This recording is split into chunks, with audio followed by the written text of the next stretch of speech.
Do you Yes. have any tip? Because I can tell that's what was happening with your situation. Do you have anything that may be able to help people understand that they can take control of this? And do you have any tools that can help people prioritize what it is those things are to say yes to and those things to say no, to help hopefully prevent burnout, but also to thrive and to become tap into the full potential of the individual?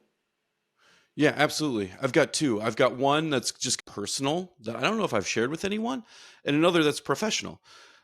First, professionally, it's what I do, man.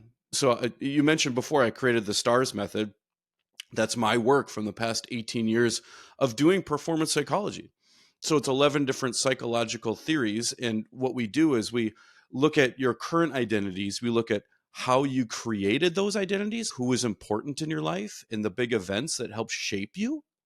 Because most of the time, who you feel like you were when you were age 12 or 13, 14 is pretty much how you think about yourself now. And so if you were feeling or fearing getting rejected from a potential lover or boyfriend, girlfriend, then you may also feel like you're not worthy now. And so we go back and we look at that.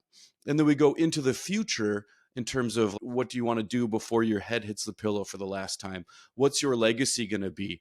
Do we have a chat with God to see what he's got to say about it? And then I'll bring it back to be like, okay, now that we've gone through this entire journey together, like, who are you and who are you going to be? Because you can just make it up. You're playing with house money here.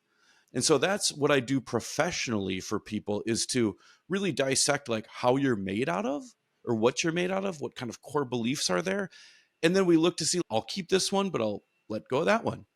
I'll keep this one, but I don't feel like Mrs. Knutson is going to send me to detention if I'm collaborating with my friend David anymore. No, business is about collaboration. So let's let that one go.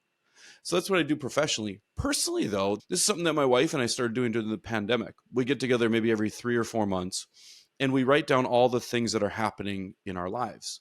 Usually it's 20 things. Like for us, it's like mental health support or my job, her job, real estate endeavors, being a part of this syndication mentoring club, our daughter's extracurriculars, all that kind of stuff. And I rank them like in priority, like 1 to 20. She does the same. And then we come together and I correct her sheet, Derek. But really what happens is we duke it out for what we think is going to be the priorities. And we went to a coffee shop last time and we learned that we can't do this in a coffee shop because like people were looking at us because we're like having this like heated discussion because it's important to us. And I'm like, no, your work is number 14. She's like, no, it's number 8. And I'm like, cleaning the house is at the bottom. She's like, I want to clean it.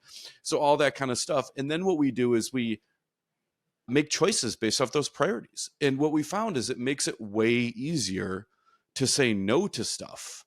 If having friends over is higher than cleaning the house, then we're just going to invite friends over and be like, hey, the house is messy, but we want you to Yeah, be over, and then that's and just be okay with it. And so that's something that we've